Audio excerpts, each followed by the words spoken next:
Greetings and salutations, everyone, and welcome back to tonight's second half. Before we get into it, a couple links. As you know, I rely on Patreon, PayPal, and my merch to help the channel to continue to grow and go. The links to Patreon and PayPal are in the description below, my merch displayed directly under the video. Also, Dogman, Frightening Encounters, Volume 1 through 3, the audiobook versions.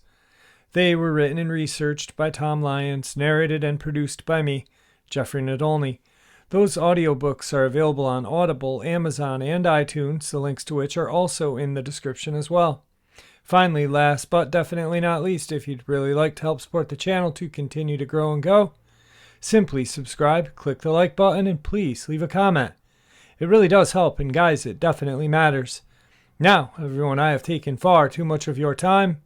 Let's get on with tonight's second half, shall we?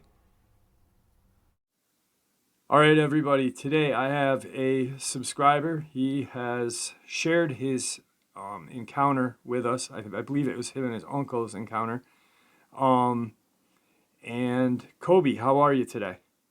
Doing good, man. How are you? Very good. Thank you for taking some time out of your afternoon to share this with us. I really do appreciate it. Oh, yeah, that's no problem. So, about a week ago, maybe a little more than a week ago, you shared your encounter with us. And I'm just going to give you the floor so we can hear it in your words.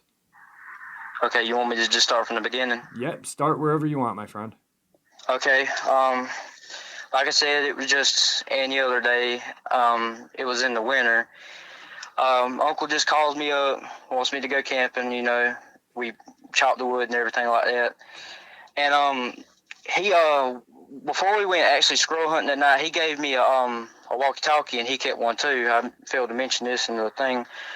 And we actually separated and hunted for a while. I didn't really notice anything, but it was when I was actually going back to link up with him after we hunted the squirrel.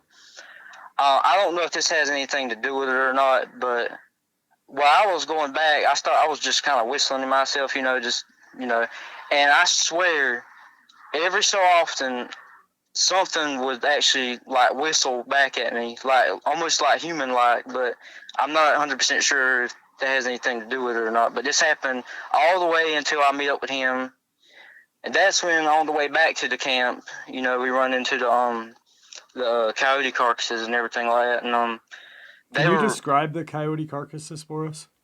Yeah, it wasn't. If I had to say how fresh they were, I would say it was the last night before that day, and the guts, man, were just, it was everywhere. I mean, they were just torn apart. I don't even think there's literally hardly any bears down here. I guess a bear could do something like this, but I've seen plenty of coyote carcasses, deer, and I've never seen anything like this, man. I mean, they were just torn to shreds. Okay. And of course, my uncle's like a 6'2" dude. He's like 300 something pounds. I mean, he's huge. He's not scared of anything. And he automatically just told me, they were just probably maybe like 2 packs of coyotes fighting or something like that. I said, okay, that makes sense. We get back to camp that night, cook everything, and while we were sitting by the fire, we actually heard some coyotes off in the distance, right? And I mean, they were like, at first it sounded like they were fighting, but all of a sudden, I mean, it sounded like something just got a hold of a couple of them, and they were literally screaming for their life, yelling. And he told me, they're probably just fighting again or something like that. And I told him, I said, I don't know about this one, man. And he said, I don't know, maybe a bobcat got a hold of one or something like that. And I said, well, I don't know. But I mean, I could look at his face and tell he was just wondering, Right. And that night, we go to sleep and everything like that. And that was when, it was like an hour, 30 minutes later, 2 hours. It's when he woke back up, screaming and everything. He was covered in sweat. We get sit by the fire and everything. I ask him what's wrong. He tells me about, the the female and I think she was wearing like a white dress, and she was literally like tied. I mean, hands tied behind her back. She was on a horse, and these dudes in occult robes were actually like guiding her along a trail that was near our camp, that was coming alongside of our camp. And when she got right next to us, she stared at her, like looked over at her, and kind of looked in his eyes and everything like that, and woke up screaming. And that was a dream your uncle was having. He didn't see it. He dreamt about that, right? Right, he did. He did. He dreamt about it. Okay. But that kind of, thinking back on it now, it made me wonder if there was something paranormal behind it, because we did have a trail camera photo of this thing. He doesn't know what he done with it, but it was actually, I think, 2 months after that. No, 2 weeks. I'm sorry. He actually got like photos on his trail camera of these like white glowing orbs, and he actually had one video of them, and they were actually moving while they were floating. And he told me it kind of looked like, like a spirit, them orbs you see, like on TV and all that stuff like that. And it really just makes you wonder. But getting to the creature, like the picture of this thing was, man, it was kind of like a wolf in a way. I mean, it was pitch black, but the thing about it was it kind of had a hunched back at the top part of it, and it was really thick fur at the top, and at the bottom of its back, it didn't really have much hair, and it had a long bushy tail, and I mean the muscles on this thing, you could just see them, and it had like fiery reddish orange eyes, pointed ears, and we have no wolves down here in South Carolina, none whatsoever. And this thing on all fours had to be at least, just guessing, 4 feet off the ground, just by guessing. I mean, we went back and actually kind of looked into the background to try to estimate how big it was, and it had to be at least 4 feet off the ground. But I said in the interview thing that I actually thought I'd seen this, but I wasn't 100% sure. That was I actually went hunting again after that night. I was hearing the creature, but I never seen it. On the way back, I was on my 4-wheeler going down the trail that actually came past where we were camping, and something big and black broke the brush on my left side, and I mean it's like it just took one giant leap and ended up on the right side. I'm talking about just broke through them branches like it wasn't nothing. And I don't know what it was. Looked too big to be a bear to me, but I couldn't really tell what it was, and it was out. I mean, it was out of view really quick. And I actually mentioned that I had a buddy not far from me who actually claimed to see this thing. It was on a dirt road not too far from where the woods was. He said it kind of it jumped out into the road. It was at night. He had his headlights on. He said it stopped dead in its tracks, looked at him, and I'm not too sure about this part. He might be telling the truth. I mean, who am I to say? He claims this thing actually stand up on its hind legs and sniffed the air at him, and he had like a 44 Magnum that he kept behind the seat in the holster, and he reached for it, and as soon as he looked back up, he said the thing leaped across the road again. Yeah, but I'm not too sure about that. But I mean, I don't see why he would lie. But when I described it to him, I was like, he said, "Dang, that looks exactly like what I seen." And the coyote population around here dwindled for a while. Like, you would not see hardly any in my area. But when they started logging everything out around here a lot more than what they were, the coyote population started coming back, and it kind of made me wonder if like maybe the logging kind of drove this thing away. I'm not 100% sure about that. I never seen the tracks, and my uncle didn't take a picture of them, but my uncle did claim he went into the woods and actually seen tracks of this thing. And I can't really remember how big he said it was, but he said it was definitely no bear, way too big to be a coyote. Let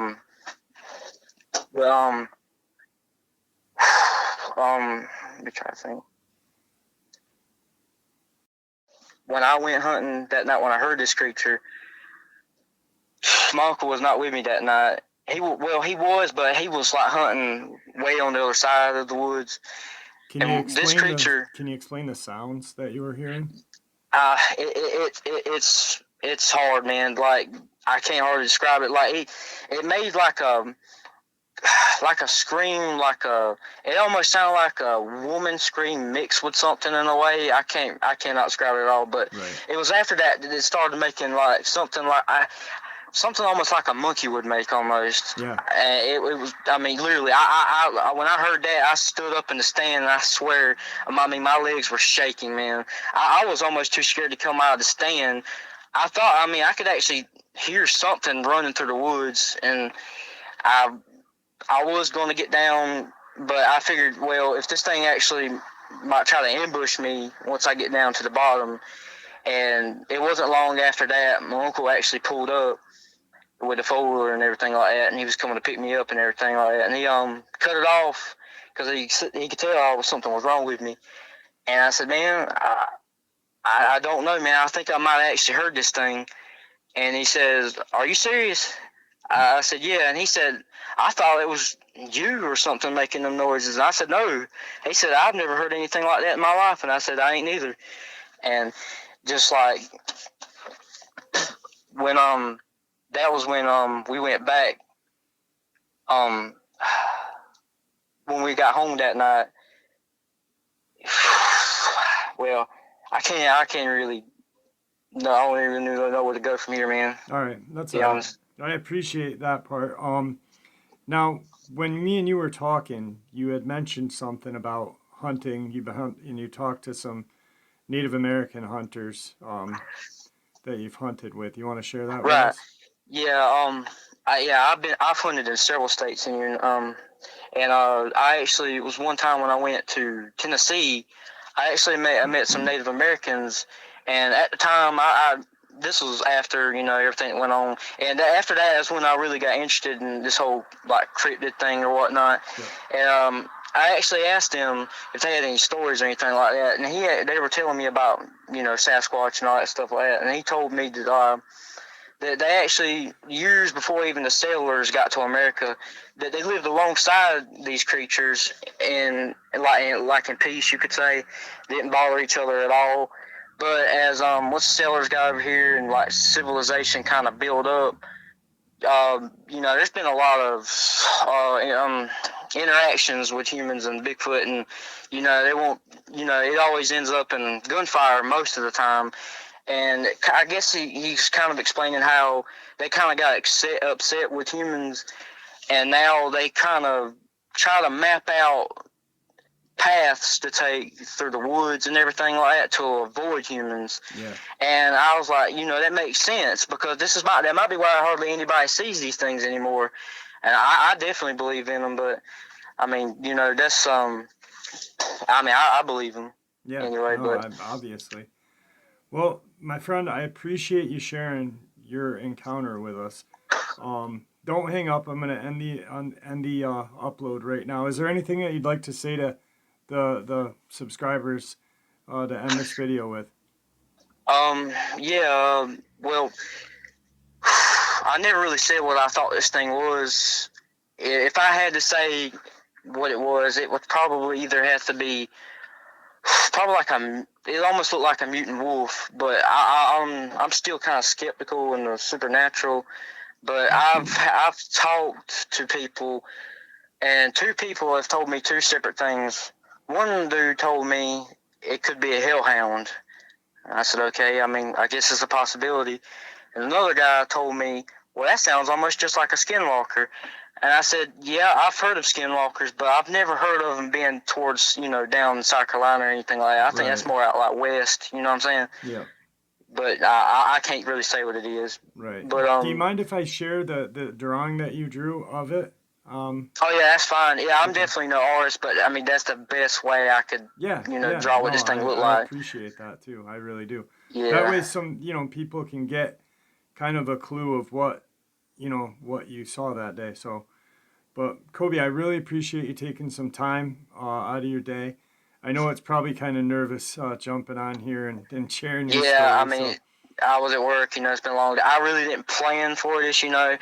I mean, I try to tell it the best that I can, but You it did was a so great long job. I ago. appreciate it, man. I really do. I really appreciate it. So, don't hang up. I'll talk to you for a few minutes after. And thank you for coming on, man.